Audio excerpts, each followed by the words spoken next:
an anti-vaccine activist who traveled to the Capitol to protest on the final day of the legislative year threw a menstrual cup at state senators on Friday afternoon, prompting a quick recess and an immediate evacuation of the chambers.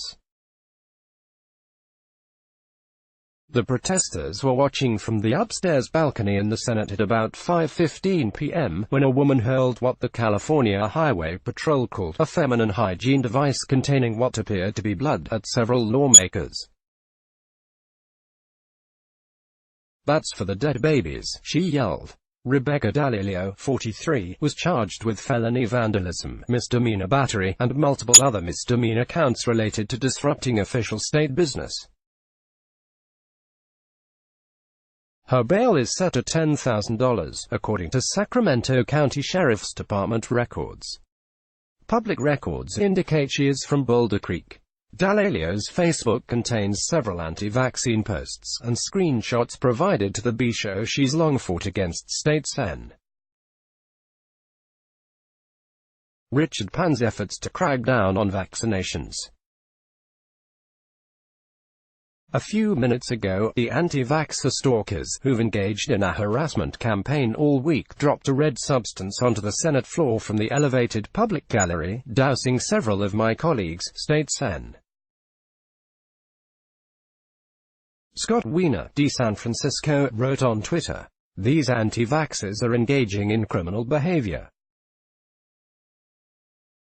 They've now repeatedly assaulted senators and are engaging in harassing and intimidating behavior every single day, as we try to do the people's work.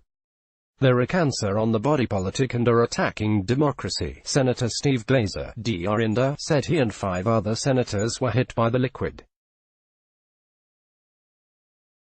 Authorities quickly evacuated the chamber while they investigated the substance.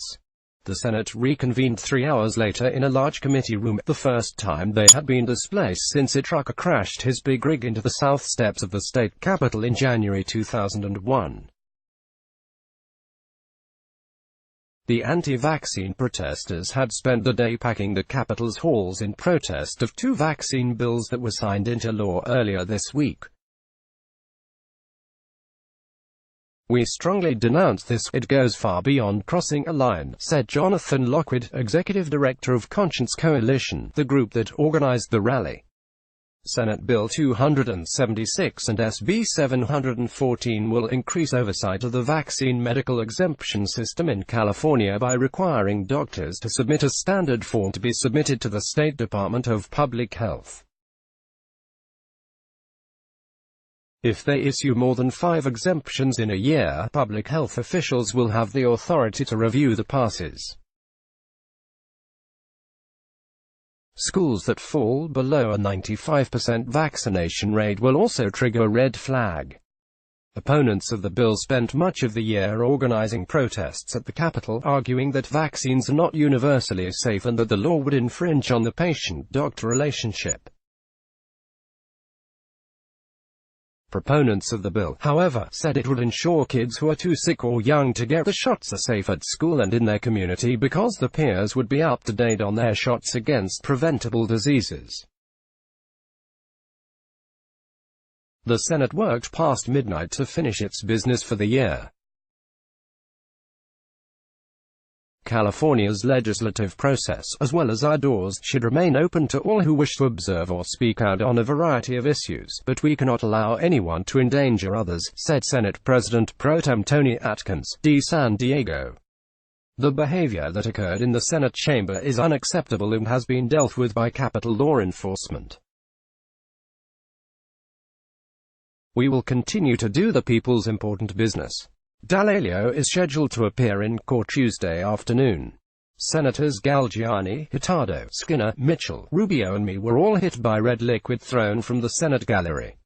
I'm told a person has been arrested. Senate in recess.